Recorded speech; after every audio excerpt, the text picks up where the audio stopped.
ಜಂತು ಹುಳು ಸೋಂಕು 1ರಿಂದ 14 ವಯಸ್ಸಿನ ಭಾರತೀಯ ಮಕ್ಕಳ ಮೇಲೆ ಪರಿಣಾಮ ಬೀರುತ್ತಿದೆ. ಆದ್ದರಿಂದ ಪ್ರತಿ ವರ್ಷದ ಫೆಬ್ರವರಿ 10ರಂದು ಭಾರತ ಸರ್ಕಾರ ರಾಷ್ಟ್ರೀಯ ಜಂತು ಹುಳು ನಿವಾರಣಾ ದಿನವನ್ನು ಆಚರಿಸುತ್ತಿದೆ. ಪ್ರತಿಯೊಬ್ಬ ವಿದ್ಯಾರ್ಥಿಗಳು ತಪ್ಪದೇ ಜಂತು ಹುಳು ನಿವಾರಣಾ ಮಾತ್ರೆಯನ್ನು ತೆಗೆದುಕೊಳ್ಳಬೇಕು ಎಂದು ಪ್ರಭಾರ ಕ್ಷೇತ್ರ ಆರೋಗ್ಯ ಶಿಕ್ಷಣಾಧಿಕಾರಿ ಎಸ್.ಬಿ. ತಿಪ್ಪೇಸ್ವಾಮಿ ಹೇಳಿದರು. ಆರೋಗ್ಯ ಮತ್ತು ಕುಟುಂಬ ಕಲ್ಯಾಣ ಇಲಾಖೆ ವತಿಯಿಂದ ನಗರದ ಮಾಜಿ ಸೈನಿಕ ಕನ್ನಡ ಮತ್ತು ಆಂಗ್ಲ ಮಾಧ್ಯಮ ಹಿರಿಯ ಪ್ರಾಥಮಿಕ ಶಾಲೆಯಲ್ಲಿ ಹಮ್ಮಿಕೊಂಡಿದ್ದ ರಾಷ್ಟ್ರೀಯ ಜಂತುಹುಳು ನಿವಾರಣಾ ಕಾರ್ಯಕ್ರಮದಲ್ಲಿ ವಿದ್ಯಾರ್ಥಿಗಳಿಗೆ ಜಂತುಹುಳು ನಿವಾರಣಾ ಮಾತ್ರೆಯನ್ನು ವಿತರಣೆ ಮಾಡಿ ಅವರು ಮಾತನಾಡಿದರು.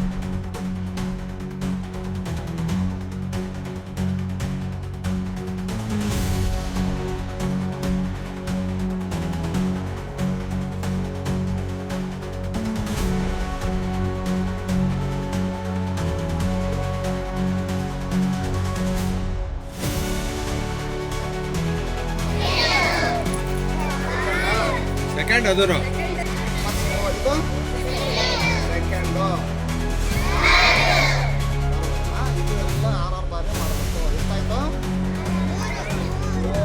ಮಾಡಬೇಕು. ಇನ್ನೊಂದು 23 ಏನ್ ಮಾಡ್ತಾರ ಮನೆಗಳಿಗೆ? ಏನ್ ಮಾಡ್ತಾರೆ ಹೇಳು? ಇವತ್ತೆಲ್ಲ ಮನೆಗೆ ಹೋಗ್ಬಿಡ್ತಾರೆ, ಶಾಲೆಗೆ ಹೇಳ್ಬಿಟ್ರು ನೋಡ್ಬೇಕು ಹಂಗೆ ತೊಳ್ಕೊಬೇಕಂತ ತೊಳ್ಕೊಂಡು ಏನ್ ಮಾಡ್ತಾರೆ, ಪ್ರಾಕ್ಟೀಸ್ ಮಾಡ್ತಾರೆ. ನೀವೆಲ್ಲ ಲಂಗ ಕೊರ್ಸ್ಕೊಂತೀರಿ. ನಿಮ್ಮೊಂದು ನೈಟ್ ಏನೋ ನಿಮ್ಮ ಅಮ್ಮಂದು ಏನೋ ಹೇಳೋ ಅದನ್ನ ತಗೊಂಡು ಒರೆಸ್ಕೊಂತೀರಿ 100%. ಹಂಗೆಲ್ಲ ಒರ್ಸೋದು ನೀವು ಕಾರಣಕ್ಕೆ ಮಾಡಬಾರ್ದು. ನಿಮ್ಮ ಬಟ್ಟೆಗೂ ಬರ ಅಂದ್ರೆ ಪರಿಶುಭ್ರವಾದಂತ ವಸ್ತ್ರ ಅಂತ ಹೇಳ್ತೀವಿ ನಾವು. ಅಂದ್ರೆ ಸ್ವಚ್ಛತೆಗೊಳಿಸಿರ್ತಕ್ಕಂಥ ಕರವಸ್ತ್ರ ಇರ್ಬೋದು, ಟವಲ್ ಇರ್ಬೋದು, ಇತರೆ ಪರಿಕರಗಳನ್ನ ಬಳಸೋದ್ರ ಮುಖಾಂತರ ಇದನ್ನ ಯಾಕಂದ್ರೆ ನಾವು ಕೋವಿಡ್ ಅಲ್ಲಿ ಕೆಲಸ ಮಾಡಿದ್ರೆ ನಿಮ್ ಟೀಚರ್ಸ್ ಎಲ್ಲ ಕೆಲಸ ಲಾಕ್ಡೌನ್ ಆಗಿ ನಿಮ್ಗೆಲ್ಲ 3 ತಿಂಗಳು 4 ತಿಂಗಳು 5 ತಿಂಗಳು ಗಟ್ಟಲೆ ಮನೆಯಿಂದ ಅಲ್ಲೇ ಮುಗಿಸಿದ್ವಿ ನಾವು.